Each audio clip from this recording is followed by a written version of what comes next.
and also that's remained a mere paper bag. So problem आती है कि 28 जून 2022 को गवर्नमेंट एक नई डायरेक्शंस लेकर आती है।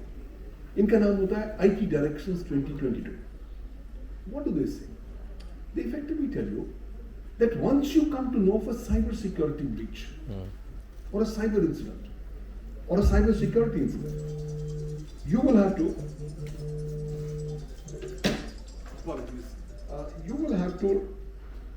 report this within 6 hours of coming to know about it to the nodal agency on cyber security.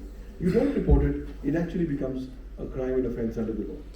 Okay. So please be prepared. There's a need for regulation of cyberspace. It's happening, but a lot of small chunks of regulation are already in place. If you're using blockchains, India has not made up its mind yet. Well, are crypto assets legal? Are they not legal? Currently, they say you want to sell crypto assets, please give me 30% tax. Okay, you say I give 30% tax. What happens after that? Your crypto assets still don't become legal as we go forward. If you're using Internet of Things devices like the Alexas or the Echos of the world, be careful because they're constantly recording whatever you're saying. And most of the Indians have one bad habit. They put these old IoT devices in their bedrooms. So whatever you're talking in your bedroom, all gets recorded, gets transmitted, and gets listened to at an appropriate stage. In India, we're now having increasing use of facial recognition, but that's beginning to have a huge ramification. Who stores your facial recognition data? Where is it stored from? And how do you protect your privacy, more so when privacy is now a fundamental right?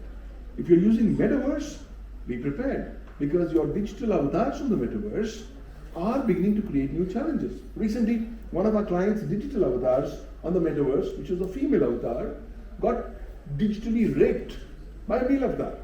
And the client was very livid, wanted us to take action. But the problem is, digital rape is not a crime in the country. Law does not even recognize digital rape. So we have to just go under the data tampering laws in the country. We post-COVID are in a new world where we are all connecting to the network through our devices. So the security of these devices become of crucial necessity.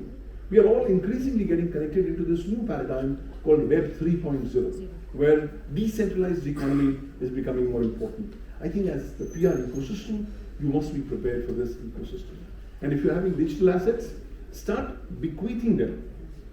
हम लोगों ने लोगों की वसीयतें बनानी शुरू कर दी हैं, जहाँ पे लोग कहते हैं कि साहब ये मेरे डिजिटल एसेट्स हैं, मेरे मरने के बाद मेरे ये डिजिटल एसेट्स मेरे फलां लड़के लड़की को जाएंगे. तो ये मत उम्मीद करिए कि बॉस कल मेरी छुट्टी हुई और मेरे डिजिटल एसेट्स ऑटोमेटिकली मेरे बच्चों को जाएंगे. ऐसा नहीं होने वाला. So please go ahead and get your digital wills in place as we go forward. But nobody wants to tell you that barring what you do, there's something known as the deep underbelly of the internet called the dark net. You may not have been there, but that's where cybercrime as a service is existing, as an economy it's existing, and you have to be mindful. So, अगर आपके साथ cybercrime होता है, तो government कहती है दो चीज करिए. cybercrime.gov.in पर जाइए, रिपोर्ट करिए ऑनलाइन. वो ना करना चाहें तो आप 1930 है, यहाँ पर रिपोर्ट कर सकते हैं. These are instant, immediate methodologies by means of which you can write a report online at time.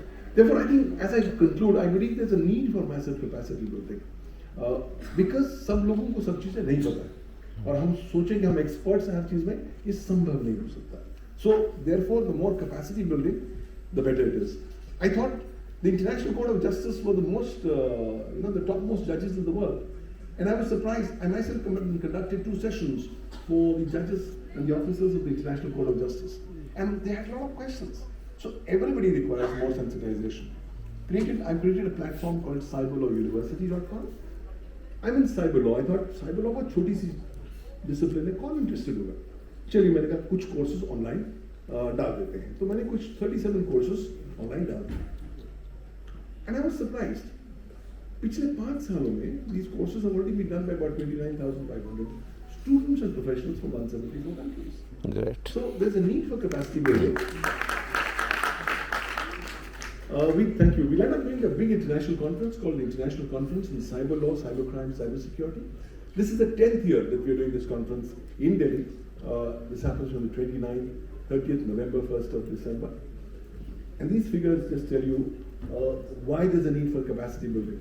If people from 174 countries can do your courses, and they speak 52 national languages. It's all telling you one thing, that post-COVID-19 there's only one mantra that's come to the forefront. Self-help, self-improvement. Let's improve ourselves, let's improve our skill sets. Why? Because the old skill sets pre-COVID-19 are not going to really be of much sense. So as I conclude, I'll say, please remember, cybercrime is going to be a lifelong companion. It's constantly growing. So be careful that you don't become a victim of cybercrime. And as the PR community, I want to leave 3 messages for you. Number 1, please ensure compliance with the Digital Personal Data Protection Act 2023. You don't do that, otherwise be prepared for just keeping 250 crore rupees aside for giving to government. Second thing is, you now have to do cyber security compliances under the IT Directions 2022.